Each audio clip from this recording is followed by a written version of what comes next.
এক অভিলাষী আঁচনি য'ত উচ্চতৰ মাধ্যমিক প্ৰথম বৰ্ষ আৰু দ্বিতীয় বৰ্ষৰ ছাত্ৰ ছাত্ৰীসকলে মাহত 1000 টকাকৈ পাব। আৰু 2 নম্বৰ কথাটো হ'ল কি, স্নাতক ডিগ্ৰীধাৰীসকলেও মাহত 1250 টকাকৈ আৰু এটা বছৰত সৰ্বমুঠ 12,500 টকা পাব। আৰু স্নাতকোত্তৰ ডিগ্ৰীধাৰীসকলেও পাব 2500 টকাকৈ আৰু এটা বছৰত সম্পূৰ্ণ 25,000 টকা পাবলৈ সক্ষম হ'ব। য'ত MA, MSc, BCom, BSc কৰি আছে তেখেতসকলে স্নাতকোত্তৰ ডিগ্ৰী বিশেষকৈ তেখেতসকলেও পাব। আৰু যিসকলে BEd কৰি আছে তেখেতসকলেও পাব। কিন্তু কথা হ'ল কি, যদি অসমৰ স্থায়ী বাসিন্দাৰ ছাত্ৰ ছাত্ৰী নহয় তেতিয়াহ'লে নাপাব। আৰু তেখেতসকলে উচ্চতৰ মাধ্যমিক, স্নাতক আৰু স্নাতকোত্তৰ পাঠ্যক্ৰমত ৰেগুলাৰ বেচিছত তেখেতসকলে অধ্যয়ন কৰি থকা হ'ব লাগিব। আৰু নতুন শিক্ষানীতি 2020ৰ অধীনত অন্তৰ্ভুক্ত হ'ব লাগিব তেখেতসকলে।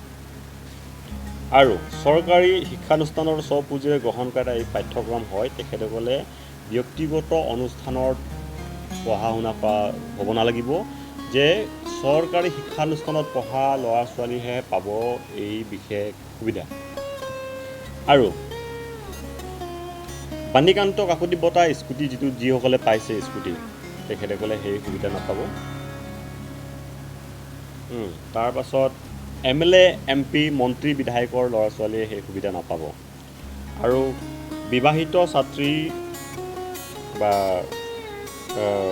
আৰু চাকৰিয়ালৰ BEd ছাত্ৰী তেখেতসকলে সেই সুবিধা নাপাব। বিবাহিত ছাত্ৰী মানে কি, যিসকলে নেকি স্নাতকোত্তৰ BEd কৰি আছে, বিবাহিত হয়, তেখেতসকলে সেই সুবিধা নাপাব। গতিকে এই এটা অভিনৱ যিটো পন্থা, যিটো নিযুত মইনা আঁচনি বহুত সুন্দৰ আৰু অসমৰ দুখীয়া দৰিদ্ৰ ছাত্ৰ ছাত্ৰীসকলে বহুত ভাল হ'ব বুলি মই ভাবোঁ। কাৰণ প্ৰতি মাহে তেখেতসকলক অৰ্থৰ প্ৰয়োজন হয় পঢ়া শুনা কৰিবৰ কাৰণে, কিতাপ কিনিবৰ কাৰণে, বিভিন্ন নিজৰ প্ৰয়োজনীয় বস্তুখিনি ল'বৰ কাৰণে তেখেতসকলক এই সুবিধাৰ প্ৰয়োজন হয়। গতিকে এই মুখ্যমন্ত্ৰী ডাঙৰীয়াৰ যি আঁচনি, এই আঁচনিটো বহুত গ্ৰহণযোগ্য আৰু বহলভাৱে এই নিবনুৱা তথা ছাত্ৰ ছাত্ৰীসকলক তেখেতে সহায় কৰিছে। এটা অভিলাষী আঁচনি, এটা সুন্দৰ পন্থা। আৰু 6 আগষ্টত মাননীয় মুখ্যমন্ত্ৰী মহোদয়ৰ শুভ উদ্বোধনী হৈছে বিৰিঞ্চি কুমাৰ প্ৰেক্ষাগৃহ গুৱাহাটীত। আৰু লাষ্ট 5 ছেপ্টেম্বৰৰ ভিতৰত অনলাইন কৰিব লাগিব। 5 ছেপ্টেম্বৰৰ পাছত পৰ্টেল বন্ধ থাকিব। গতিকে সকলো ছাত্ৰ ছাত্ৰীলৈ আহ্বান থাকিল, তেখেতসকলে এই নিযুত মইনা আঁচনিৰ যিটো সেই সন্দৰ্ভত জ্ঞান আহৰণ কৰি এই নিযুত মইনা আঁচনিৰ অন্তৰ্ভুক্ত হওক, সকলোৱে অন্তৰ্ভুক্ত হয়, সকলোৱে সেই সুবিধা লাভ কৰক।